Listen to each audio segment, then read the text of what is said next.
Saya melihat video di mana ada seorang keluarga mantan wakil bupati ini mencubit tangannya kakak almarhum Pina. Ini maksudnya apa? Dia mencubit tangannya kakaknya almarhum Pina ini dicubit di saat diwawancarai oleh wartawan. Kan lucu. Nah, ini kesalahan fatal ini ada di orang tuanya daripada si korban, dan Kapolda harus segera mencopot dia itu. Ini keras saya katakan. Jangan dia sekarang berlindung di balik sebuah seolah-olah dia adalah anaknya meninggal dunia. Oke, kita prihatin dan di ruang persidangan juga kita menyampaikan belasungkawa. Tetapi ketika ya ada orang lain yang terzalimi, mereka juga punya hak dong kan untuk diperhatikan hak keadilannya. Siapapun polisi yang masih punya harga diri, tunjukkan taring kalian, tinggikan kehormatan kalian dengan membuka kebenaran. Cuma di Konoha, hukum jadi mainan, polisi bebas main tangkap-tangkap. Polisi menyusahkan rakyat melindungi pejabat.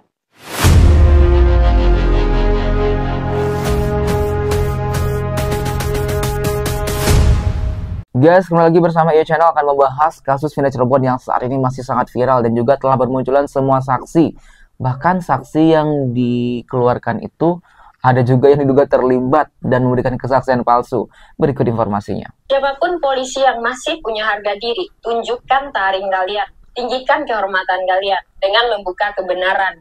Cuma di Konoha, hukum jadi mainan, polisi bebas main tangkap-tangkap. Polisi menyusahkan rakyat melindungi pejabat. Polisi hanya ujian skripsi dan dosen pengujinya seolah netizen Indonesia. Kenapa? Getar-getir ya? Akhirnya asal tangkap agar polisi kelihatan sigap dan kelihatan kerja. Miris, ironi sekali.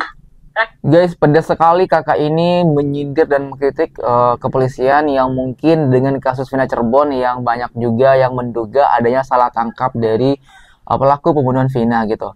Dimana Peggy Setiawan yang merupakan buruh bangunan di Bandung baru-baru ini ditangkap oleh polisi dan menyatakan Peggy Setiawan adalah pelaku pembunuhan Vina Cirebon. Namun setelah berita itu muncul, banyak yang menyanggah dan tidak percaya akan hal tersebut. Pertama-tama karena Peggy Setiawan dari kriteria atau ciri-ciri dengan pelaku yang asli itu sangat berbeda, dari mulai tidak adanya tindikan di telinga, terus juga secara look itu sangat berbeda dari model rambut, alis, dan lain sebagainya.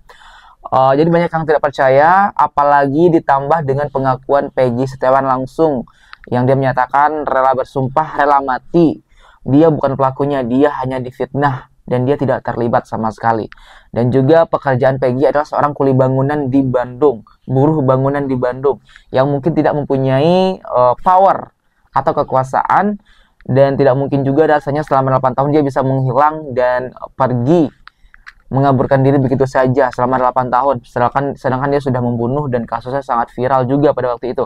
Hal yang tidak mungkin, kecuali kalau yang melakukannya itu adalah anak pejabat atau anak orang yang kaya, yang berpangkat, yang punya kekuasaan, mungkin saja bisa 8 tahun menghilang. Itu yang menjadi kritikan kakak ini untuk kepada polisi agar tidak mempermainkan hukum dan seenaknya menangkap orang seperti itu.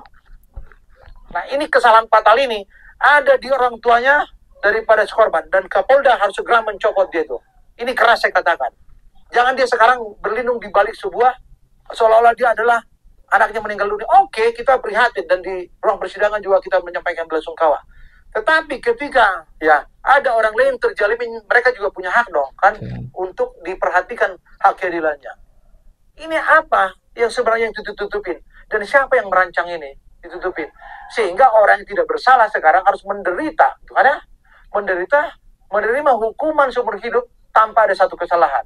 Itulah yang kami. Ya guys, jadi sosok ini meminta kepada Kapolda agar copot jabatan Ayah Eki, karena Ayah Eki sampai saat ini masih juga belum terlalu ikut memberikan atau membuka suara seperti itu. Apa yang disembunyikan? Ada apa dengan Ayah Eki? Itu juga anaknya salah satu korban dari pembunuhan ini. Kenapa lebih kayak ke bungkam seperti itu? Itu yang menjadi banyak pertanyaan masyarakat, sehingga Bapak ini meminta agar Kapolda copot jabatan dari Ayah Eki gitu loh. Ini perjuangan sekarang. Dan di awal-awal kami ketika kemarin diundang di program Dua Sisi, saya mengatakan terima kasih nih kepada produsen film kan mengangkat ini, walaupun kami nggak dilibatkan. Itu sebenarnya kerinduan kami, walaupun kami dan keluarga sudah berusaha untuk membuka itu, meyakinkan masyarakat baik media termasuk juga melaporkan mereka-mereka yang melakukan penyiksaan terhadap tersangka pada saat di Polresta Cirebon Kota. Kalau Polda Jabar clear ya, tidak melakukan sesuatu, dan welcome mereka sama kami. Nah, Bapak ini berterima kasih kepada yang telah memproduksi atau memfilmkan kisah nyata Vina Cirebon ini, sehingga dengan adanya film tersebut viral, banyak yang nonton juga, sehingga kasus ini diangkat kembali, dan semoga harapan kita semua bisa diusut tuntas. Semua pelaku yang terlibat yang belum ditangkap ditemukan, ditangkap, dihukum sesuai dengan perbuatannya, dan juga masih ada kejanggalan-kejanggalan, semoga segera diproses dan diperiksa seperti itu. Assalamualaikum warahmatullahi wabarakatuh. Malam ini gue mau sharing ya. Gue mau sharing, tolong tahan sebentar, tonton video ini sampai selesai. Rencananya gue sore ini pulang kerja, mau mandi, terus makan, tidur. Tapi kita mengungkap kasus Vina Cirebon ini. Gue awal dari cerita sini ya, dari film dulu. Sekarang produser film Vina Cirebon ini mendapatkan teguran di mana katanya sudah membuat gaduh masyarakat Indonesia. Alasannya kan konyol, membuat gaduh. Justru kalianlah yang tidak bisa mengungkap kasus Vina Cirebon, justru yang sudah membuat gaduh. Kalau kalian bisa, kalau kalian ini becus bisa mengungkap kasus Vina Cirebon, mungkin tidak segaduh ini. Bukan karena film, jadi kegaduhan di sini terjadi ini bukan karena film, tapi karena kalian tidak bisa mengungkap siapa pelaku sebenarnya dan siapa yang membacking sebenarnya. Ya guys, aku setuju kalau yang membuat gaduh itu sebenarnya mereka yang tidak bisa mengungkap kasus ini. Dan ini kan hanya difilmkan ya, sesuai dengan kisah nyata. Yang paling penting itu sudah jelas mendapat izin dari pihak-pihak yang bersangkutan, seperti keluarga Vina dan lain sebagainya. Itu yang paling penting. Kalau mereka sudah mengizinkan ya sah-sah saja film ini ditayangkan seperti itu. Dan banyak yang tidak terima atau juga menuntut film ini untuk berhenti ditayangkan karena mungkin sudah katar-ketir guys. Sudah katar-ketir.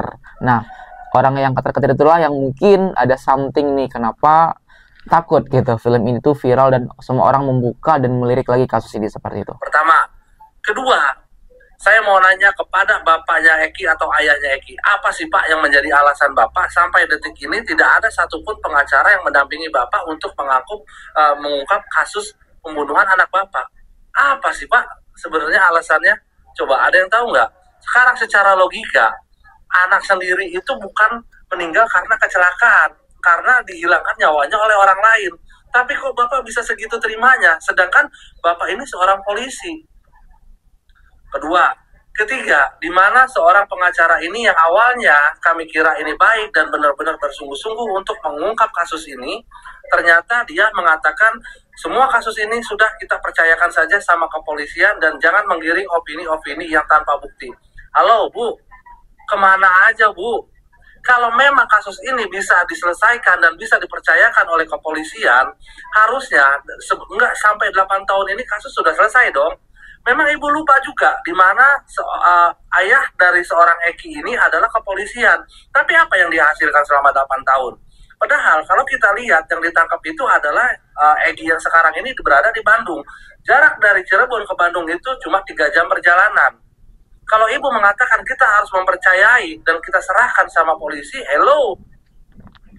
Kemarin-kemarin saya lihat Ibu pinter, Bu. Kok jadi begini ya? Ya guys, jadi teguran dan kritikan dari seseorang netizen atau warganet. Yang pertama kepada yang menuntut film Vina, terus lanjut kepada ayah Eki. Kenapa tidak mau bekerja sama dan didampingi oleh pengacara seperti itu? Bahkan juga kemarin ada informasi yang mana Hotman Paris telah menghubungi secara langsung melalui WhatsApp ya. Cuman ayah Eki tidak merespon dan tidak membalas seperti itu. Dan juga kuasa hukum Vina yang lain juga telah menghubungi Hotman ayah Eki, cuman tidak ada respon sama sekali. Ada apa? Toh harusnya ayahnya Eki kan juga orang tua dari korban. Kenapa lebih memilih bungkam dan tidak bisa menuntaskan kasus ini? Apalagi dia juga seorang polisi seperti itu. Kenapa keadilan itu hanya dituntut oleh keluarga Vina saja? Seakan-akan hanya Vina saja menjadi korban, sedangkan Eki juga jadi korban di sini. Itu yang menjadi pertanyaan banyak orang. Ada apa dengan ayah Eki? Seterusnya kepada pengacara dari almarhum Vina atau pengacara dari keluarga Vina yang tadinya sangat kekeh membantu kasus ini membuka lagi. Namun kenapa sekarang seakan-akan ingin memberikan kasus ini kepada polisi, dipercayakan kepada polisi saja? Ada apa seperti itu? Abang ini mengkritik kalau kita percayakan kepada polisi, ya ayah Eki juga seorang polisi, tapi tidak ada geraknya sama sekali seperti itu. Dan juga Kasus ini 8 tahun lamanya belum tuntas-tuntas juga kalau kita serahkan kepada polisi. Begitulah menurut abang ini. Ya, kekesalan dan kritiknya kepada Ayah Eki dan pengacara Vina. Itu yang ketiga.